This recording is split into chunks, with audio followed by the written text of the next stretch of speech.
Well, these days, as you know, Senator McCain, who is battling a very serious brain cancer, has become America's statesman in many ways. And he went back to the Naval Academy, where he graduated fifth from the bottom, and talked about all that he has learned. And it was a really warning, not just for the cadets, but for the country as a whole. So here's McCain at the Naval Academy. We have to defeat those who would worsen our divisions.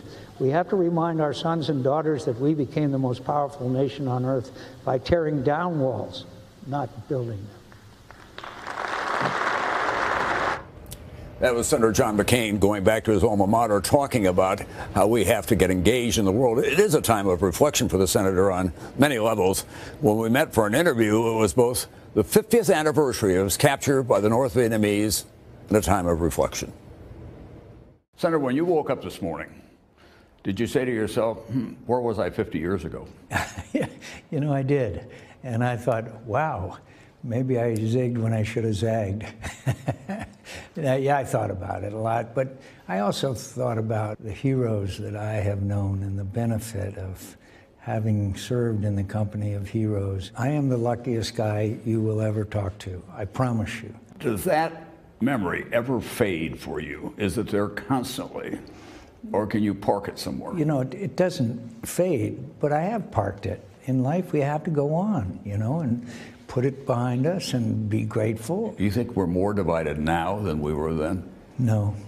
I think we were more divided then because we were talking about body bags. It was a period of real upheaval in our history, and all of it with a backdrop of these brave young people who were over there serving and sacrificing. Whenever I go across America, inevitably someone will say to me, are we going to be okay? I hear that as well, and we are going through a period of turmoil politically, obviously.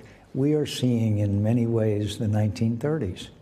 The isolationism, the America Firsters. Now maybe some of the causes are different, but the fact is we are seeing the United States become much more insular and inward. If the president called you up and said, John, what should I be doing I'm not doing right now? What would you say to him?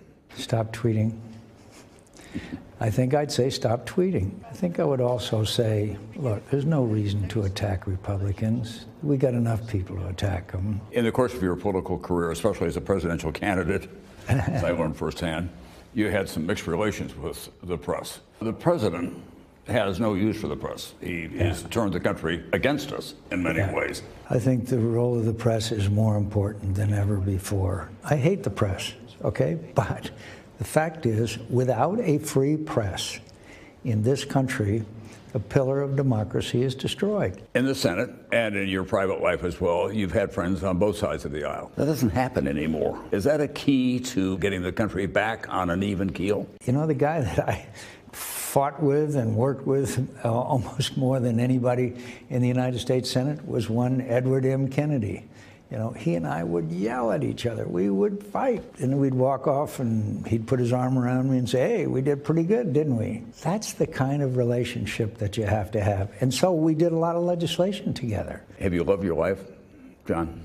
Oh, yeah. I've loved my life. I can't tell you. For 60 years now, I've had the great honor of being involved in the arena, and I've loved every minute of it. The disappointments, ups, downs, wins, losses, but no one has had the wonderful life that I've had.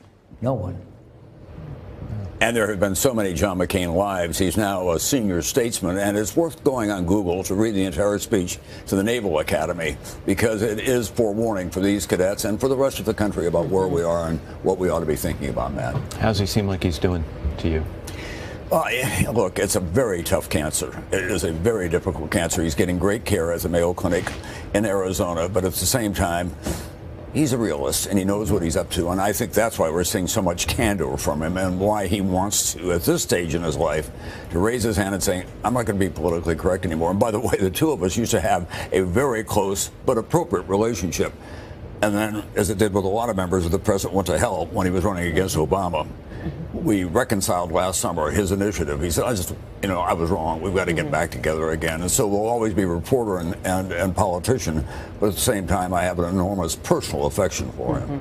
Another thing worth watching is that video after he was captured. A lot of people put it out there online after this anniversary to watch that. If I could say one thing, I went to Hanoi and I stood at the edge of the lake where he went into, and I got very emotional thinking about he gets shot down, he drops into the lake, they all go in there and they try to kill him right there, and he pulls out there and he's got every bone broken in his body, and then he goes into solitary confinement. Tom, amazing story. Thank you very much. Thank you. My pleasure. Hello, Today fans. Thanks for checking out our YouTube channel. Subscribe by clicking that button down there and click on any of the videos over here to watch the latest interviews, show highlights, and digital exclusives.